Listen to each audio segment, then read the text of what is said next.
Kalau kami melihat, kalau undangan aja palsu, berarti keterangan juga palsu. Karena nilai hakim itu nilai ketuhanan. Dia putus itu orang mau bersalah tidak, ketika diputuskan ingkrah itulah orang akan menjalan hak asasinya dicabut. Kalau jaksa ya melaksanakan tugas. Baik pihak kepolisian, kami indikasi dari awal dugaan sih memang udah cacat prosedural dari tingkat awal sampai ke dari P2, dari penyelidikan, P21, pelimpahan, penuntutan, sampai putusan ini kami cacat prosedural. Nah, ini yang perlu kami kemarin ada hak untuk banding. Gak perlu lagi kalau memang hakim memutus ini bebas, ngapain kita harus kasasi? Capek, kita ini orang susah. Ya lihat sendirilah keadaannya. Gara-gara dendam antara keluarga, paman antara ponaan, mungkin indikasi entah apa yang merasuki sampai ini terjadi. Gitu. Jadi nanti kita bisa melihat kondisi Pak Paidi? Ya, bisa. Nanti kita izin, mungkin Mbak Nopi nanti wawancara. Apa selama dia di sana seperti apa keadaan psikologi dia.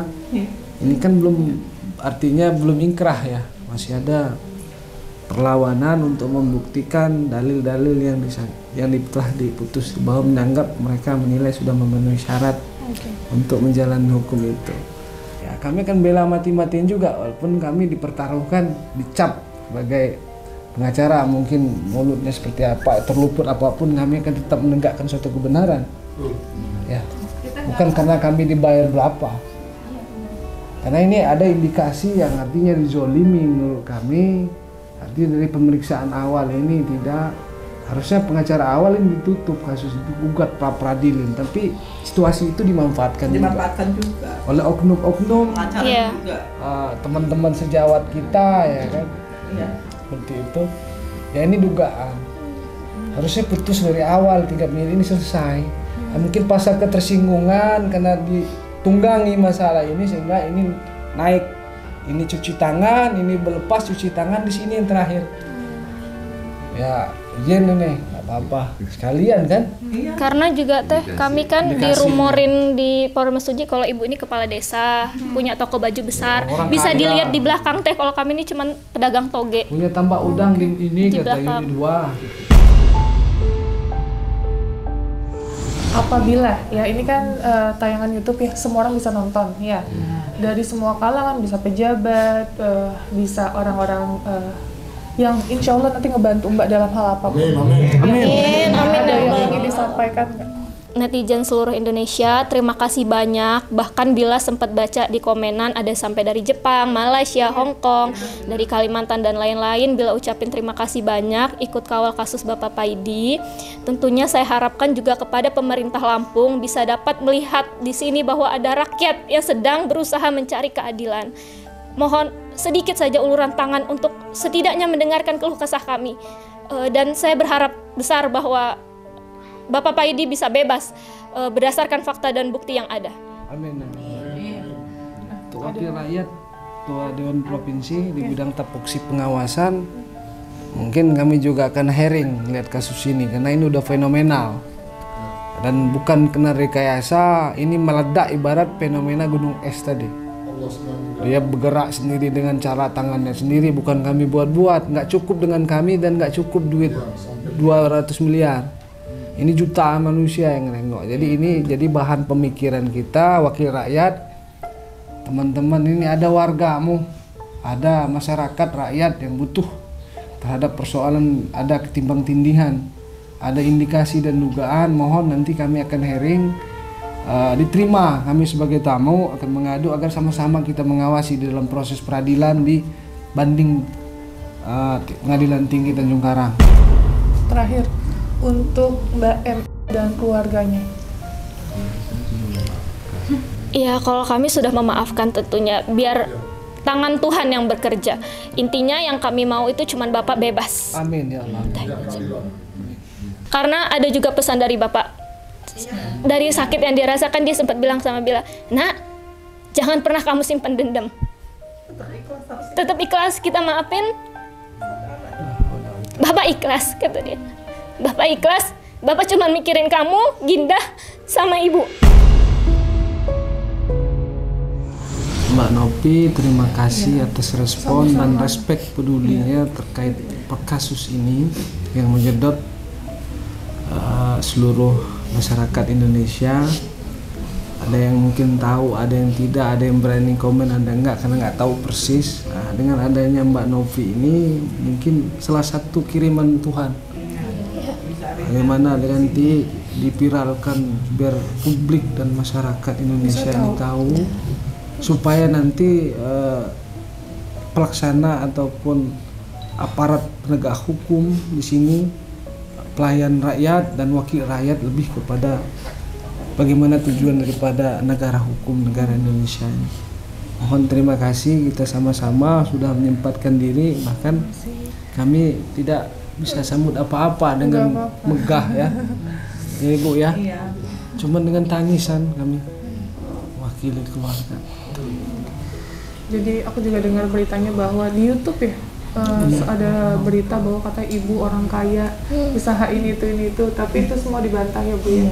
Ibu hanya kerja usaha di, bisa lihat di belakang. Dagang kami ini dari tahun ke tahun. Saya tuh kadang pernah jualan telur, ganti lagi saya ke sayuran. Apa yang bisa saya jual untuk nyekolahin? Apa ya, menutupi kebutuhan anak-anak untuk biaya pendidikan mereka. Sekolah ini bisa kita lihat. Saya baru berjalan setahun, saya buka usaha toge. Ini karena kan selama ini saya ngejual toge punya orang selama 5 tahun, saya ngambil keuntungan hanya 2.000 perak gitu kan, saya sisihkan untuk biaya pendidikan anak-anak saya, karena harapan saya, harapan ayahnya walaupun hanya tamatan SD, anak-anak bisa menempuh gitu, artinya bisa sarjana lah gitu kan. Saya karena ayahnya tamatan SD, saya tamatan SMA gitu kan. Bukan harapan kami itu kepada kedua putri kami ini biar mereka dapat hidup lebih layak gitu loh kan.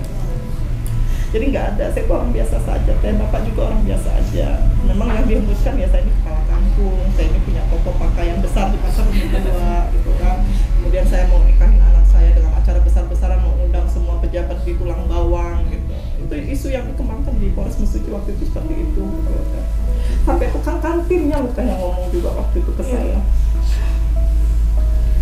Oke, jadi nanti kita insya Allah ketemu sama Pak Paidi. Jadi ini emang kita spesial ya, ke Lampung udah bilang sama Mbak ya DM ya. Oke, kita datang tanggal 21 untuk bertemu dengan Mbak dan keluarga mengenai kasus Pak Paidi. Dan insya Allah segala urusannya dimudahkan oleh Allah Subhanahu wa Ta'ala. Amin ya Allah. Allahumma sholli ala Muhammad. Kita percaya ketika kebenaran, insya Allah Allah akan membukakan sebesar-besarnya. Amin. Amin. Kita sebagai manusia tetap harus berdoa ya. Nggak ada yang nggak mungkin dunia ini. Jadi insya Allah sekali lagi kita berdoa sama-sama untuk kalian nonton tayangan ini. Berapapun ya tayangan ini akan viral atau enggak, saya nothing tulus, tapi saya di sini mewakili relawan sosial.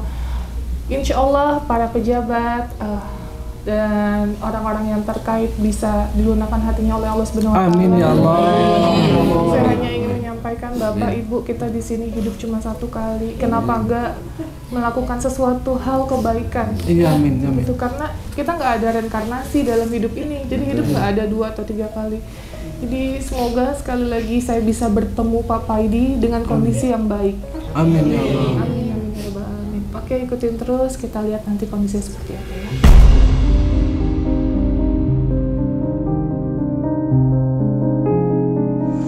Ini jadi usaha keluarga ya Bu ya? Jadi tadi ibunya 5 tahun. 5 tahun saya dagangin punya orang teh. Oh, 5 tahun punya orang. Saya undang punya orang. Nah, karena 1 tahun terakhir kemarin itu yang ngasih saya itu nggak sesuai lagi tentang pembagian hasilnya. Jadi saya inisiatif dengan Bapak. Saya bilang kita buat sendiri ya Pak. Saya bilang ya udah katanya. Akhirnya saya belajar teh selama 2 hari untuk cara membuat toge gitu kan. Saya ke Karang, saya minta tolong dengan adik saya cariin orang. Saya bilang saya belajar langsung sama Bapak. Kami berdua awalnya teh ini. Kami berdua kerja dari pagi sampai malam tuh kita cuma istirahat paling 3 jam gitu loh teh, karena kan per 3 jam dia harus disiram terus selama 3 hari baru bisa panen. Jadi per 3 jam itu kami nyiram, ngolah. Jadi kadang saya yang bagian nyesernya, Bapak yang bagian nyucinya gitu. Nah karena memang sudah agak sedikit meningkat kemarin tuh kan kita pakai tenaga kerja gitu teh 2 orang. Jadi setiap hari saya sama bapak itu ya ini kerjaannya. Nanti kalau untuk pemasarannya karena Nabila memang lagi kuliahnya online gitu kan teh. Jadi Nabila yang bantu ngejualin, masarin di pasar gitu sama bapak. Saya yang khusus memproduksi di rumahnya gitu, yang membuat. Jadi ibu, bapak, Nabila semua gotong royong? Iya, kerja ini teh, toge ini, buat toge. Mungkin orang nganggapnya ibu katanya usaha online dan lain-lainnya, toko baju gitu, terus toko emas dan lain-lain gitu. Nah, ibu dengan penghasilan seperti ini, pendapatan ibu per bulan berapa, Bu? Kalau per bulan itu berapa ya? Ya cukup lah teh, pokoknya untuk biaya anak kuliah, untuk bayar kebutuhan sehari-hari, artinya cukup lah teh gitu kan. Jadi ibu usaha ini sesuai dengan apa yang diucapkan ibu ya, nggak bohong. Dan ini aja Bu usahanya ya? Iya, toge aja teh, nggak ada, saya nggak punya sawah, saya nggak punya ladang ya. Oh inilah. Nah ini togenya yang udah jadi. Oh, oke. Toge yang Ini udah 3 hari ya? Iya. 3 hari ini. Setelah itu, setelah 3 hari ini panen, Ya nanti sore dicuci teh, dibersihkan dari kulit-kulitnya, kemudian ditaruh di keranjang, besok pagi baru kita jual di pasar, dibawa teh. Jadi ibu jualan setiap hari atau ada hari-harinya? Setiap hari teh. Setiap hari? Setiap hari saya produksi, cuman karena memang semenjak perkara bapak ini teh, ya saya tadinya udah sempat 50 kilo kacang, sekarang ini cuma 25 kilo teh. Karena saya nggak fokus lagi, banyak bagi, saya kan harus mikirin bapak, ya kesana kemari, karena untuk ya memperjuangkan bapak ini loh teh. Cuman saya tetap syukurin aja, yang penting saya masih bisa berproduksi, walaupun banyak langganan saya mungkin yang udah nggak ngambil lagi gitu kan. Bu, dengan adanya ujian dari Allah seperti ini, pernah nggak sih Bu ngeluh sama keadaan setelah 9 bulan Pak Paidi ditahan? Ya sempet sih teh ngerasa gitu kan, nggak ada bapak, walaupun sebenarnya bapak kan, saya kan berdua dengan bapak ya, saling bahu-membahu, artinya bekerja sama gitu loh. Kalau saya merasa capek, bapak yang gantiin gitu kan, atau bapak capek, saya yang gantiin gitu loh. Ya kerasa lah teh, nggak ada bapak itu kerasa banget gitu loh. Saya ngalamin kesusahan loh teh, nggak ada bapak. Jujur saya, ya Allah, andaikan badan saya bisa menggantikan dia di dalam teh, mending saya, jangan dia. Dia terlalu baik untuk siapapun, dia terlalu baik. Sampai saya bilang, ya Allah, kok ini sih ujiannya gitu kan, kenapa harus bapak gitu loh.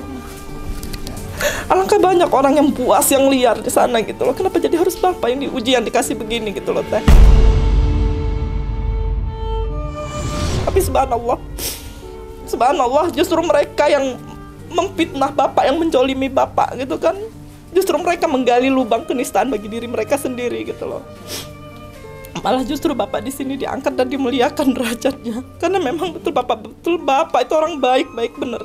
Nggak ada yang dia tahu itu cuma rumah, pasar. Karena kadang dia mengekspresikan kebahagiaan itu gimana sih caranya gitu kan, nggak, saking kepolosan dia teh. Nggak ada sekali yang mau neko-neko tuh, nggak ada dalam kehidupannya, yang mau aneh-aneh itu nggak ada sama sekali.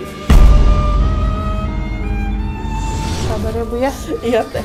Oke guys, jadi kita sekarang mau langsung menuju ketemu Pak Paidi. Sekali lagi mohon doanya, dan tolong untuk yang nonton tayangan ini dan selalu support saya minta tolong diviralkan videonya. Kalian share dan gunakan media sosial yang bijak seperti apa ya, dengan cara men-share video-video yang bermanfaat agar orang-orang ini bisa terbantu. Biasanya kita share orang terlantar supaya ketemu sama keluarganya, dan ini kita minta bantu untuk viralkan agar pejabat dan orang-orang yang terkait bisa membantu kondisi ibu dan keluarga ya. Bismillah, sekali lagi, nggak ada yang nggak mungkin, saya percaya Allah maha segalanya. Bismillah, ikutin terus. Nah, sedikit Pak, sebelum kita berangkat ketemu sama Pak Paidi, kita bahas fakta hukumnya seperti apa sih Pak? Fakta persidangan. Iya, fakta persidangan. Dalam fakta persidangan ini, kami semua menganggap ini dari penasihat hukum ada kekeliruan, kurang teliti, dan kami membantah semua, maka kami mengambil jalur banding. Karena ini udah kadung viral, bukan dibuat-buat atau direkayasa, tidak.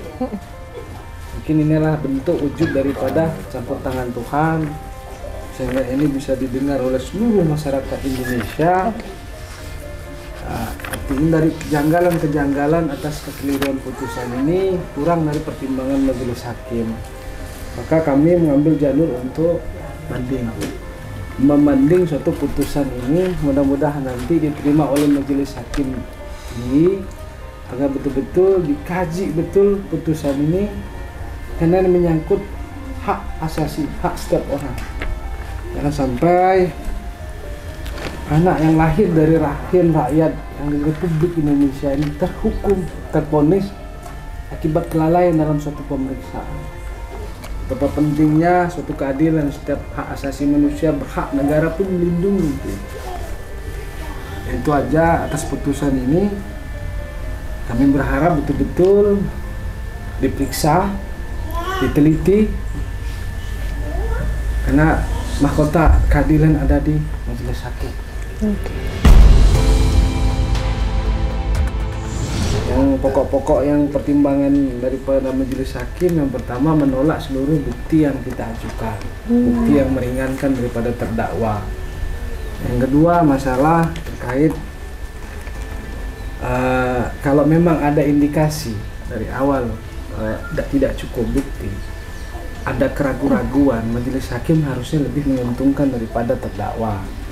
Tapi pada faktanya hari ini hanya mulai dipilih dari pasal 81 yang tentang persetubuhan dan pasal 2. Pasal 2-nya tidak masuk memenuhi syarat, maka kembali kepada pasal 1 tentang terbukti persetubuhan. Ini pertimbangan majelis hakim. Nah, daripada saksi yang kami ajukan seperti fakta-fakta persidangan, chat, undangan melalui WA pada tanggal 28 Juli, sehingga pada itu juga saksi yang mereka tidak ada, hanya saksi daripada yang bukan ada di lokasi, hanya mendengar dari ucapan si korban. Nah, ini juga kami ragukan, karena apa tadi, unis testis tadi, satu bukti bukanlah bukti.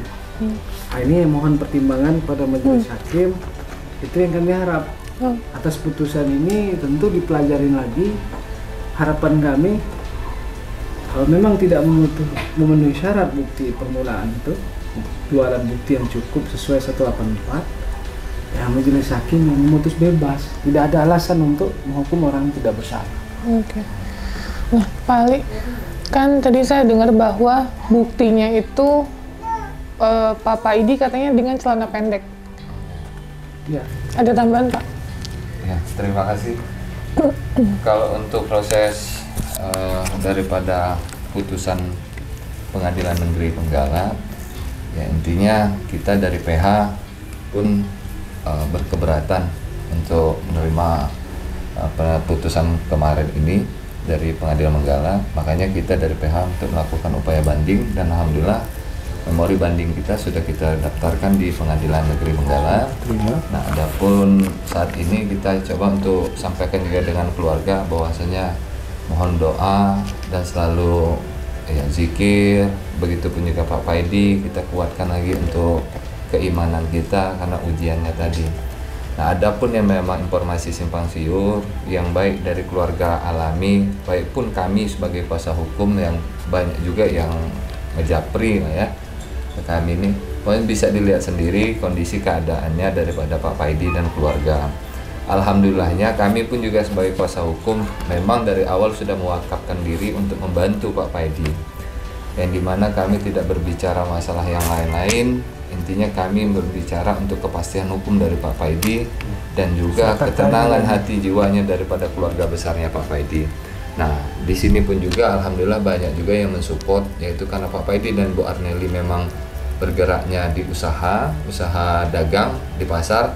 Alhamdulillah kemarin kita juga dapat informasi dari keluarga pas saat persidangan kemarin banyak yang support, datang dengan sukarela datang ke pengadilan. Alhamdulillah ada juga yang berani untuk menyumbang donatur untuk Pak Paidi dengan keadaannya keluarga, karena anaknya masih ada dan masih melanjutkan jenjang ini pendidikan, dan termasuk satu kan memang sudah menikah, tapi luar biasa perjuangan anaknya Pak Paidi dan juga keluarga. Alhamdulillah banyak yang mensupport di sini, dari pedagang pasar sendiri, dari keluarga besar, dari bermacam-macam masyarakat Indonesia. Kami dari PH mengucapkan terima kasih yang sebesar-besarnya mohon doakan, mohon bantu pantau terus dan selalu berdoa untuk Pak Paidi dan keluarga besarnya bisa mendapatkan keadilan dan kepastian hukum di negara ataupun di Kabupaten Tulang Bawang ini. Yang kami banding tidak lain adalah 2 alat bukti. Pertama, bukti yang hanya satu saksi, tidak ada bukti yang saksi kunci yang melihat, yang itu diragukan sekali. Keterangan orang dari kesurupan. Yang kedua tentang visum di mana juga tidak utuh dan artinya memang ada pengakuan bahwa si korban ini pernah melakukan perselingkuhan. Artinya visum juga sangat lemah untuk dijadikan alat bukti. Bukti-bukti petunjuk yang lain tidak ada, hanya berdasarkan keyakinan hakim. Mudah-mudahan hakim jangan sampai keliru. Tolong diperiksa nih bukti ini. Jangan kita sampai memutus, karena ini akan kembali kepada nasabnya ke kita. Kita ini manusia. Tadi Mbak bilang tidak ada reinkarnasi. Pasti ada pertanggungjawaban kita di peradilan Tuhan. Mohon dengar ini majelis hakim, tidak ada unsur motif apa-apa, kaji lagi 2 alat bukti itu. Itu aja. Mungkin ada yang saya tambahkan. Terima kasih sebelumnya. Perkenalkan saya Putra, saya ditunjuk oleh keluarga untuk jadi juru bicara. Alhamdulillah. Dalam kesempatan ini saya menyampaikan negara harus hadir sebenarnya Mbak, dalam persoalan ini. Karena fenomena kesurupan kita garis bawahi ya, kebenaran juga dari Mbak Nopinya juga memang biasa menangani. Saya juga sering lihat podcastnya fenomena anak kesurupan. Jadi dari kata kesurupan ini timbullah sebuah perkataan bahwa dia sudah dalam tanda petik oleh pamannya. Di sini saya mengkaji, saya berimbang dulu. Nah, harapan saya, kenapa saya harus minta negara hadir? Di dalam fakta pemeriksaan penyidikan, sebenarnya kalau kita kenal dalam istilah film, itu mungkin kalau saya salah, tolong, ada namanya spoiler, ya, apa-apa ya, pesan dari beliau ini, anak ini, yang patut kita lindungi juga, karena dia memang anak, 14 tahun. Spoiler, anak ini di waktu tanggal 12 Desember 2021 diperiksa oleh psikolog. Dia menyampaikan, itu ada di dalam putusan, saya setelah berhubungan badan dengan pacar saya. Kalau dihitung mundur itu Mbak sekitar 12 tahun. Usianya. Coba fenomena ini harus dikaji. 12 tahun, kemudian kemana pacarnya? Negara harus hadir dalam keadaan seperti ini di saat, yaitu dikaji lagi bagaimana cara negara. Maka waktu saya dari awal, saya sampaikan kepada penyidik kepolisian pada saat itu, saya menemani Ibu Arneli, tolong untuk dimintakan keterangan ke psikolog, kita yang minta. Nah, timbullah, dapatlah sebenarnya. Jadi gini, waktu di awal itu kan penangkapan Pak Paidi ini kan atas dasar keterangan anak itu saja dalam keadaan kesurupan dan diakui dalam persidangan. Lalu untuk melengkapi alat bukti, kan ditangkapnya kan tanggal 20 September. Laporannya tanggal 1 September. 2 hari dari permintaan maaf. Untuk melengkapi alat bukti, penyidik melakukan namanya surat. Kalau dalam 5 alat bukti itu surat itu visum. Dalam visum itu menjelaskan bahwa keadaan selaput darah itu sudah tidak inteks karena telah berhubungan badan sebelumnya. Dan kemudian tidak ada tanda kekerasan. Lalu jadi nggak sebenarnya begini, dalam dakwaan itu kan dia didakwakan dia diperkosa, diredup paksa dengan kekerasan. Mungkin nggak perlu saya ceritain sadisnya dalam cerita di dalam persidangan itu. Ketika penyidik melihat alat bukti itu tidak ada tanda kekerasan, kan sebenarnya sudah mulai rancu ya. Oke lah, mereka melengkapi lagi dari sisi psikolog. Dalam sisi psikolog itu sudah ada spoiler sebenarnya. Pesan bahwa nih saya bersetuju. Bahkan di persidangan dia bilang lagi. Nah, kenapa saya pingin negara ini hadir ya? Nggak hanya untuk MS, untuk semua anak-anak yang ketika punya tekanan mental, kesurupan. Maaf ya, saya cerita sedikit, di keluarga saya juga ada karena narkoba. Ya, keluarga saya itu hampir setiap hari yang lapor ke polisi, dia dibilang dipukul, digebuk. Halusinasi. Jadi mereka kecenderungan, harusnya Pak, itu yang saya katakan kepada penyidik, tolong diselidiki kesurupannya itu dulu.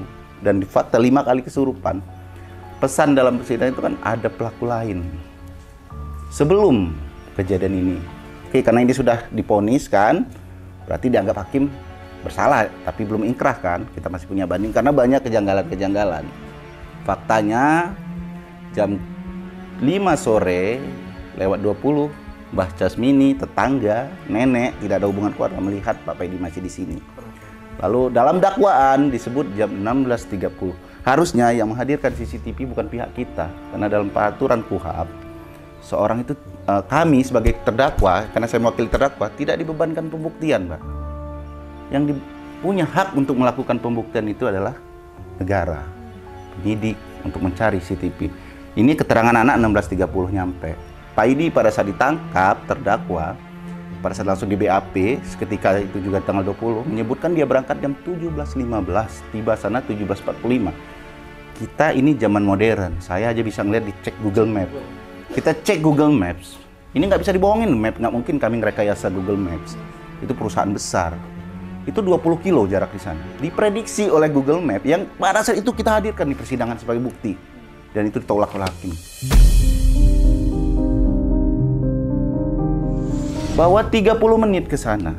Benar kata Pak Paidi, ketika dia jalan 17.15, dia nyampe di sana 17.45. Di dalam, coba Mbak, di dalam dakwaan itu dia melakukan, udah hadir di sana 16.30.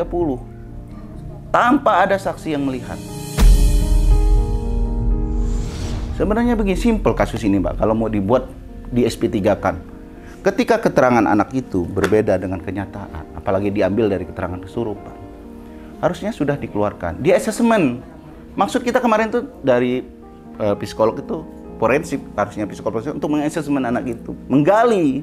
Sebenarnya kenapa, nak, kamu kan sudah menuduh itu kenapa, kamu udah minta maaf, kenapa. Itu yang lebih penting, bukan untuk udah melengkapi ini harus salah. Itu yang kita sedihkan. Mbah melihat Pak Paidi berangkat pakai baju apa, celana apa? Pakai baju putih, celana lepis. Panjang. Panjang, iya. Ya mau yasinan ya pakai yang sopan-sopan toh. Iya. Tuh. Berarti bukan pakai celana pendek ya? Enggak. Nah, itu ada di fakta persidangan. Ya menstreanya aja nggak ada. Bilang pakai celana pendek, anak itu bilang. Waktu sidang, PH mungkin melihat waktu keterangan terdakwa, jaksa itu menghadirkan celana pendek. Ya mungkin benar Pak PH. Kami pakai rompi sama ini bukti itu, tapi kan memang hitam semua ya, karena fotokopian kemarin. Nah, tapi memang kita tanyakan sama Pak Paidi, bahwasanya ini punya Pak Paidi bukan Pak. Nah, coba kok jadikan gini Mbak, istilah barang bukti, itu harus barang bukti yang sebenarnya, bukan untuk menguji orang, karena tahap pengujian itu bukan di pengadilan, tapi di penyidikan. Lay detektor orang berbohong, kalau sidang itu harus sudah barang bukti.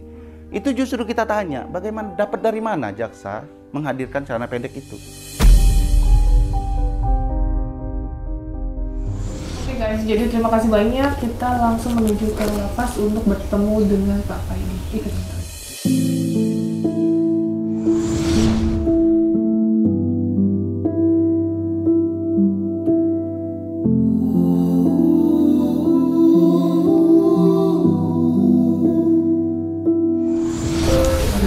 Gimana? Oh, Pak Paidi, Masya Allah. Pak, Pi. Nggak apa-apa.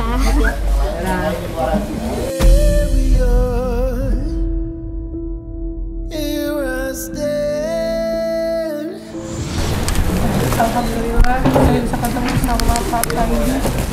Terima kasih banyak Mbak. Sama-sama. Kondisi Bapak di sini 9 bulan seperti apa Pak? Ya, alhamdulillah sehat. Kangen Pak sama anak, sama istri.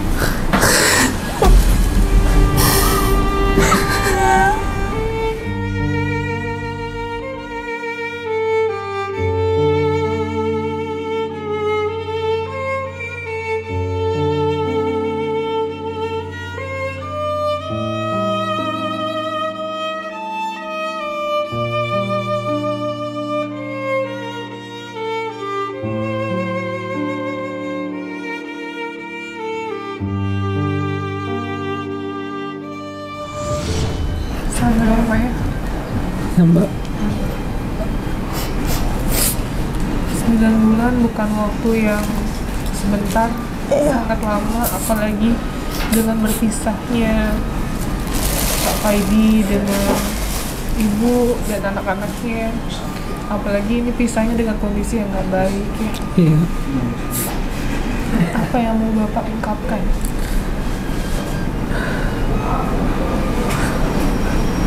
Dalam masalah ini saya benar-benar apa yang tuduhkan ke saya itu tidak benar. Saya berani bersumpah, saya taruhkan nyawa saya, anak-anak saya, istri saya tidak melakukan itu. Saya punya anak perempuan 2.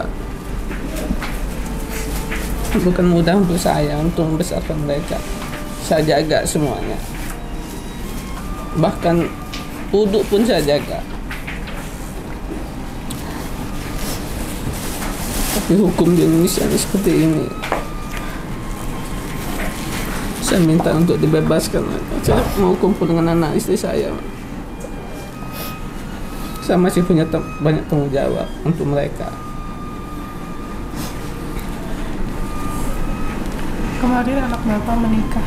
Iya, kewajiban seorang bapak, cita-cita seorang bapak untuk menjadi wali di pernikahan anak. Tapi itu nggak bisa sama sekali, nggak bisa. Nggak ada sama sekali peluang saya untuk itu. Seolah saya ini udah nggak tahu lagi, udah pelaku udah kejahatan nggak tahu, tapi belum tahu jelas di kepolisian.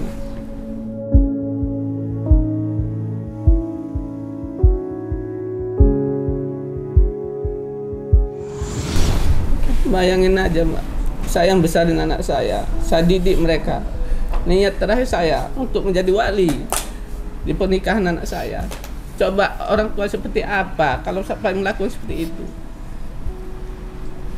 Nah, banyak orang, ya itulah saya, bahkan itu semua saya jaga. Saya tidak lepas dari tuntunan Allah, Mbak. Saya masih sholat, saya jaga dimanapun saya jaga. Bahkan di pasar pun, Mbak, saya pun bertatap muka aja saya hindari. Maaf, bukannya saya nggak seperti itu, karena apa? Saya menjaga, karena anak saya punya ponaan, punya anak 2. Bahkan mereka sudah minta maaf. Ini semua fitnah. Di Polres juga kanitnya bicara, bukan sama saya, tapi sama orang lain, bahwa kasus yang saya tidak memang sudah bisa selesaikan, tidak cukup alat bukti. Ya saya mau pulang ke rumah aja Pak, saya mau bebas, saya mau hidup seperti masyarakat biasa.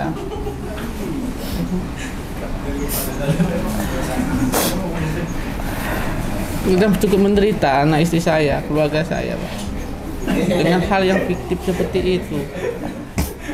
Apa yang mau Bapak bicarakan sama pemerintah, sama instansi yang terkait tentang kasus Bapak saat ini? Ya, saya minta kepada pemerintah ataupun pada penegak hukum, kalau melihat kasus ini memang benar-benar harus dilihat benar, lihat faktanya, dilihat buktinya, keterangannya. Jangan hanya ngomong ini nggak bisa, ini nggak bisa. Ya kan rekaman video itu udah jelas Mbak. Mereka minta maaf, itu bisa dilihat dari awalnya seperti apa, ya kan? Meminta maaf ke saya sebagai pamannya karena mereka sudah fitnah saya, itu bahasanya bisa kita lihat, bukan bahasa dari rekayasa. Mereka dari hati nurani mereka sendiri. Saya juga saya terima dengan ikhlas juga. Gitu. Dengan barang bukti yang itu bukan milik Bapak? Bukan. Bahkan waktu saya di tahanan itu saya juga mendapat omongan gitu, bahwa saya ini harus ditahan, nggak bakalan saya keluar. Iya. Kanitnya sendiri bicara sama saya, karena dukunnya banyak, polisi dari Metro katanya. Saya diam aja Pak. Dengan kesalahan yang bukan Bapak lakukan? Bukan. Saya datang ke sana diundang, bukan karena saya datang ke sana karena keinginan saya sendiri. Tapi itu bisa dilihat, kok diundang nggak ada acara hajatan, itu ada apa? Ada bukti WhatsApp-nya, Bu? Ada Mbak, ada Teh, ada. Pada saat Bapak dilakukan penangkapan secara paksa ya, Pak? Iya. Karena belum ada pemanggilan pertama, nggak ada pemeriksaan dan lain-lain, langsung ditangkap. Gimana Bapak waktu itu? Saya dulunya nggak panik sih. Karena apa? Karena saya nggak salah. Iya, saya biasa aja. Cuman kok polisi ini nangkep saya kayak nangkep terus. Maaf yang ada sampai yang melanggar, menurut saya itu melanggar batas. Ini maaf saya teteh. Ada salah satu polisi, saya lupa orangnya. Dia masuk ke ruang kamar anak saya. Saya di dalam, saya lagi. Ya. Sampai ke situ. Lagi rame orang itu Teh di rumah. Lagi rame orang. Mau pembentukan panitia kan malamnya. Semua tetangga ngeliatin Bapak diambil secara paksa dengan 13 orang polisi. Maka saya lihat anak saya yang tua ini, saya sanggup. Kasihan dia.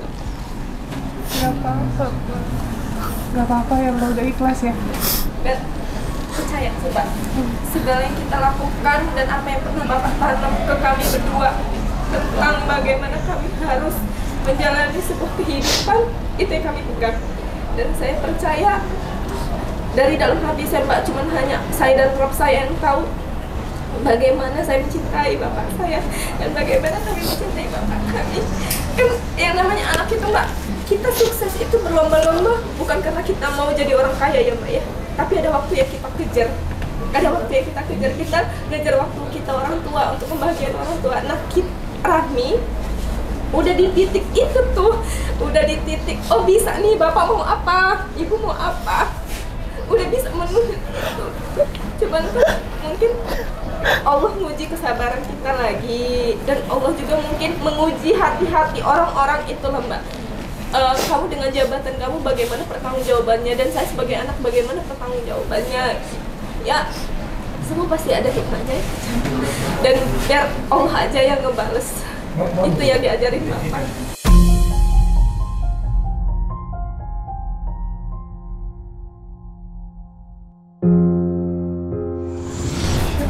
Bapak punya anak yang soleh ya, Pak?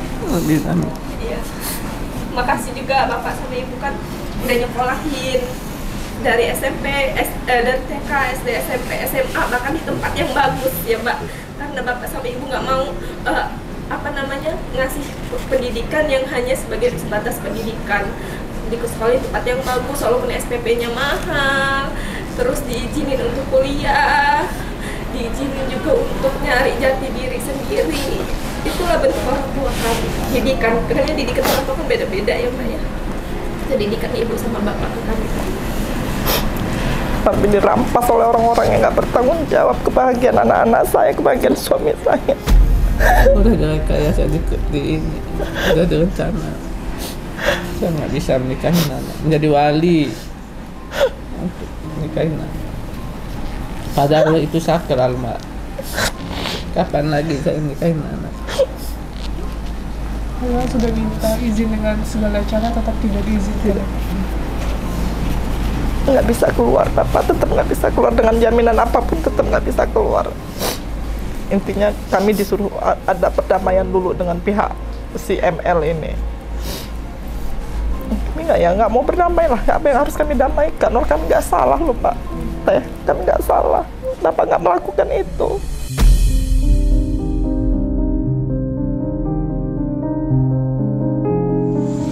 Jadi gimana untuk perasaan Bapak sama pelaku yang sudah menuduh Bapak? Ya, mereka itu tetap ponakan. Kalau kita khususnya orang Lampung, Benggala itu enggak, memang sulit untuk membuang keluarga itu. Bagaimanapun ini tetap darah. Bapak ikhlas dengan perlakuan mereka sudah seperti ini sama Bapak? Insya Allah. Saya minta pengadilan aja bisa membebaskan saya tidak akan terima. Karena dari orang tuanya sendiri, memang ngomong saya yang mengarahkan, saya yang orang tuanya sendiri. Dia orang tuanya sama saya itu dia segen. Walaupun kakak saya itu memang dia tabiat orang baik di keluarga walaupun di masyarakat. Saya yang sakit hati karena nggak bisa kami nggak bisa mau menyekolahkan karena pribadi anak itu memang ya apa ya dari didikan orang tuanya juga itu. Bukan kami nggak mau nyekolah mau, tapi ya didikan orang tuanya sudah terlanjur seperti itu. Anak itu nggak dikontrol.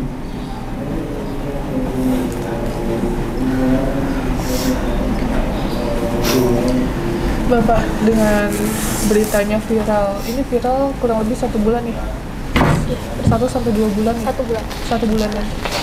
Berita viral 1 bulan setelah Bapak ditahan selama 9 bulan. Menyangka nggak Pak, ternyata viral nih 1 bulan ini, kenapa nggak dari sebelumnya aja gitu? Ya mungkin kalau saya cuma hanya bisa berdoa, Mbak. Saya bisa sholat, hajud Tuhan, obat, hajat, wirid, zikir, amalan-amalan yang salah satu yaitu semuanya dari Allah SWT. Saya sangat, walaupun udah terakhir itu saya mengucapkan banyak terima kasih kepada seluruh masyarakat di Indonesia ataupun di luar. Walaupun banyak yang mendukung Bapak, banyak yang doain Bapak. Itulah. Ya mungkin itu ya termasuk doa kita semua. Ya kan? Ya saya cuma minta dinaikkan derajat kami ya Allah. Amin. Karena nggak bisa lagi saya. Pedih mbak teh. Orang yang nggak terbiasa terkungkung, terpenjara. Yang paling dijaga dia nama, malu, tapi dihancurkan oleh mereka seperti ini. Tapi alhamdulillah subhanallah, dengan adanya video ini malah justru orang memuliakan Bapak. Allah bekerja dengan caranya gitu loh. Ya. Bapak juga ngucapin terima kasih banyak kepada seluruhnya yang nggak bisa kami sebutkan satu persatu yang telah mendukung, mengawal proses Bapak ini. Semoga apa yang menjadi harapan kita semuanya, tentu Bapak dapat bebas, kembali lagi berkumpul dengan kami, berkumpul lagi dengan keluarga, dapat beraktivitas kembali seperti biasa. Karena Bapak masih punya tanggung jawab yang harus diselesaikannya. Masih ada 1 putri yang harus dia penuhi tanggung jawabnya sebagai seorang ayah. Semoga sekali lagi harapan kita semua Bapak agar segera bisa kembali ke rumah nih Pak. Amin. Nanti kalau Bapak kembali ke rumah, saya orang yang pertama yang datang ke sini. Ya. Terima kasih banyak. Ya Allah, amin, amin ya Allah, ya Rabbal alamin.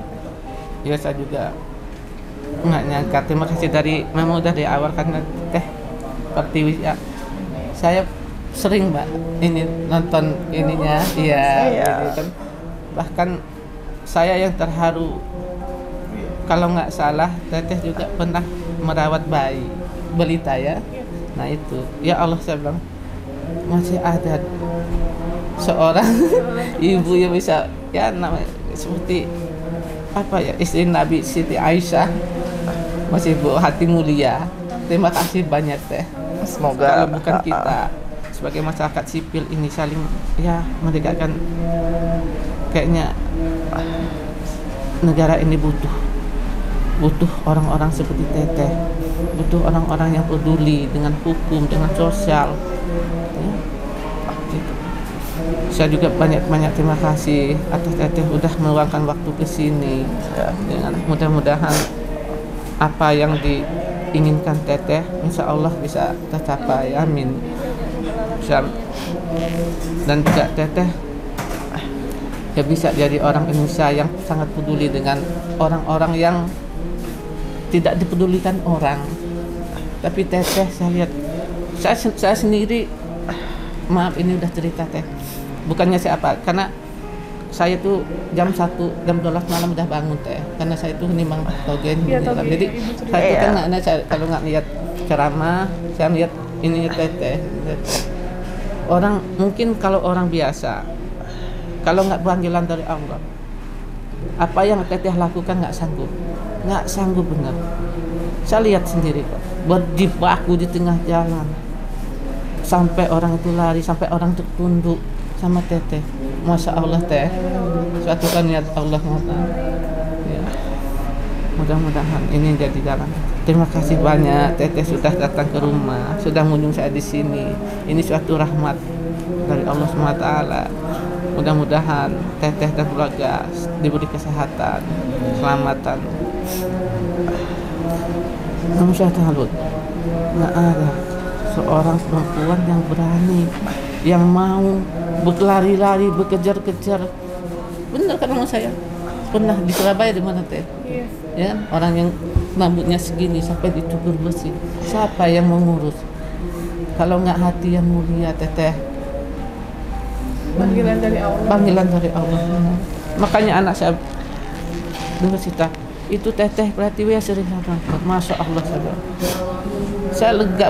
Alhamdulillah saya bangga bener teh kedatangan teteh sini. Benar-benar teteh muda.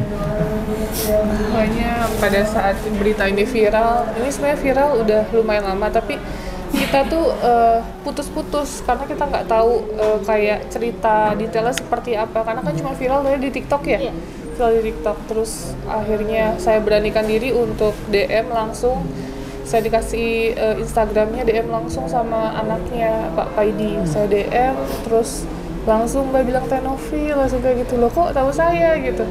Terus ada cerita gini-gini, oke saya datang tanggal 21. Saya bilang ini benar-benar kita nyampe Lampung kemarin jam 5:30. Kan kita mikir kesorean dong mau kesini gitu. Ya udah kita akhirnya benar-benar niatkan ketemu sama Pak Paidi, dan Bismillah, Allah Maha segalanya, Allah Maha besar, dan insya Allah Pak Paidi akan keluar dari lapas sesegera mungkin ya Rabbal Alamin. Ini azan, dan semoga Allah mendengar doa-doa kita semua ya. Untuk yang nonton tayangan ini, saya dengan kerendahan hati saya memohon doa untuk kalian semua, dan saya yakin Allah akan menjabah doa yang tulus dan ikhlas ketika kalian walaupun gak kenal, kita tidak pernah salah dan turut serta mendoakan orang-orang yang membutuhkan, termasuk Pak Paidi gitu. Doa yang tulus dan ikhlas sangat dibutuhkan oleh Pak Paidi dan keluarganya. Semoga dikuatkan, diberikan kesabaran lebih ekstra, dan ini 9 bulan mau jalan 10 ya? Iya. Semoga bulan depan Pak Paidi bisa keluar ya. Amin. Gak ada yang gak mungkin di dunia ini. Sekali lagi Pak, ada yang mau disampaikan yang terakhir untuk para pemerintah? Kita nggak pernah tahu pejabat mana yang bisa bantu kita, ya nggak, dari instansi mana, mungkin dari presiden, dari menteri sosial dan lain-lain. Apa yang Bapak mau ungkapkan? Butuh bantuan. Bapak ngomong. Saya mohon kepada pemerintah untuk peduli dengan apa yang saya alami sekarang ini, karena masalah penegakan hukum ini ya mungkin bukan saya sendiri yang mengalami itu, yang saya dengar juga banyak yang seperti itu. Jadi saya mohon kepada penegak hukum, pada pemerintah untuk peduli pada hal-hal yang seperti saya ini, karena kita sebagai manusia sudah begitu kita lahir dunia, kita punya hak, namanya hak asasi, hak untuk hidup, hak untuk berusaha, hak untuk bernafas. Jadi sekarang ini dengan keadaan seperti ini, saya tidak bisa memenuhi kewajiban saya karena hal yang tidak jelas, yang saya tidak lakukan. Tapi saya dipaksa untuk mengakui hal yang tidak saya lakukan. Tapi saya percaya Bapak bicaranya jujur, karena saya bisa melihat orang yang jujur dan bohong. Karena mungkin kalian tahu saya seperti apa, karakter saya seperti apa. Kalau buat saya ada yang ganjil, pasti saya akan selalu bilang. Dan saya yakin Pak Paidi ini bicaranya jujur, benar-benar tulus, dan nggak ada yang ditutup-tutupin. Jadi ini mau jadi pembelajaran kita semua ya, untuk lebih berhati-hati apapun situasinya dan siapapun itu orangnya, karena kita nggak ada yang pernah tahu ya Bu, rambut boleh sama hitam, tapi hati manusia kita nggak ada yang tahu gitu. Jadi semoga Pak Paidi lebih diberikan kekuatan oleh Allah SWT. Amin. Amin ya Allah. Oke. Dan saya juga yakin Pak Paidi adalah orang yang terpilih oleh Allah untuk diberikan ujian ini sebelum diangkat derajatnya lebih tinggi sama Allah ya Pak ya. Dan aku percaya Allah tidak akan memberikan ujian melebihi batas kemampuan setiap umatnya. Iya, benar teh. Bismillah, sekali lagi kita lihat progres ke depannya Pak Paidi seperti apa, kawal terus keadilan untuk Pak Paidi, dan saya percaya Indonesia akan lebih maju ketika hukum keadilan benar-benar ditegakkan tanpa ada embel-embel ya, sekali lagi tanpa ada embel-embel. Bismillah, Allah mudahkan niat baik Ibu Pak Paidi dan keluarga untuk pembebasan dan keadilan Pak Paidi di Lampung. Ikutin terus. Terima kasih banyak. Assalamualaikum warahmatullahi wabarakatuh.